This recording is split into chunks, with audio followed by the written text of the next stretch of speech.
The Rickey Smiley Morning Show. It's the front page news. It's what's trending now. Got Rickey Smiley Morning Show. All right, y'all. Ladies and gentlemen, please welcome back our good friend, CNN political analyst, attorney, and author of the best-selling children's book, Who Are Your People, Bakari Sellers. Y'all, big round of applause. Now, unless you've been sitting in a bubble, you have already heard the news saying that we could possibly be going to war over the Russia and Ukraine drama that is unfolding in Europe. Bakari, good morning.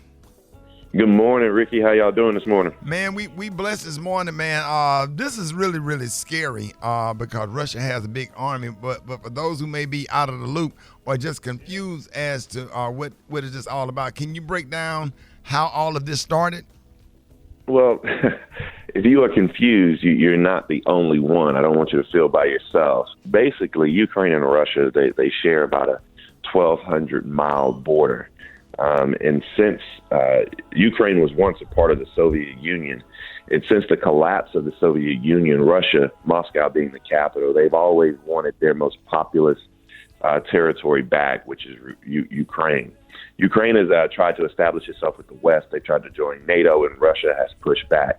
Just over the last 12 hours, Ricky, Russia added 7,000 more troops to the border, bringing the total to over 150,000 troops along the Ukrainian-Russian border, showing aggression. There are many people who believe that Vladimir Putin is still bluffing because of the cost in blood that's going to be paid if he goes to war, and the political and fiscal costs, because basically Russia will be standing alone. But if Russia is able to take over Ukraine in an all-out war, it will reestablish itself as a global power. It will be bloody, and it will make places like Taiwan afraid of what China may do. So the purpose, the real reason people should care is because it can literally destabilize the country as we know it, and destabilize Europe as we know it.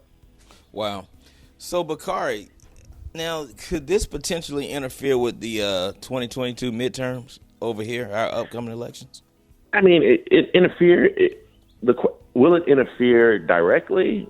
Most people would probably say no, because there are a lot of domestic issues that are rising to the top. However, anytime we go into global conflict, because, yes, there will be U.S. soldiers on the ground. We already have U.S. soldiers in Poland.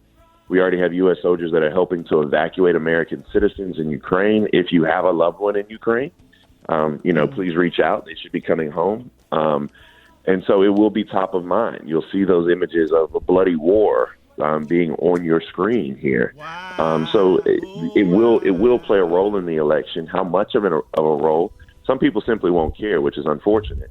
How much of a role is yet to be seen. Now, satellite images yesterday showed Russia building a bridge to access Ukraine's western border. Now, if Russia does invade, what potentially could happen next? Like, Bakari, break down how big could this really get? Like how bad could this be? Will we end up in an outright war if United States soldiers start dying? Well, will we end up in an all-out war? The answer is likely no, not the United States. But will we attempt to protect our interests? Will we, attempt to ensure that Ukraine remains a sovereign country? The answer is yes. An all-out war, Ricky. I mean, just think about it. You have a 1,200-mile border that's shared. I mean, they're neighbors. This ain't like Russia don't have to get on JetBlue to go fight no war. I mean, all they got to do is go next door. And there are already 150,000 soldiers. There's no doubt. I mean, Ukraine will do everything it can to protect itself, but this is big brother, little brother. And we saw in 2014, people may or may not remember this, but Russia annexed, which means basically go in and take. They took Crimea. And here, you're not taking a portion or a region. They are attempting to take an entire country. And nobody in our generation has seen anything like this. And so this would just destabilize the entire region. Expect prices to fluctuate. Expect markets to fluctuate. So, yeah, your 401k will feel it. Your gas prices will feel it, et cetera. Right. Man, thank you so much for always coming on, breaking everything down for us, man. Bakari, let everybody know how they could follow you. Yeah, Bakari_Sellers on Twitter and Bakari Sellers on Instagram. It's complicated, man, and I hope I explained it as well as I could. Oh, yeah. Oh yeah, we got a full understanding. Y'all make sure y'all pick Absolutely. up a copy of the children's book. Who Are Your People? Hey, Bakari, appreciate you, man. Thank you. Thank you. All right, y'all. More Rickey Smiley Morning Show coming up.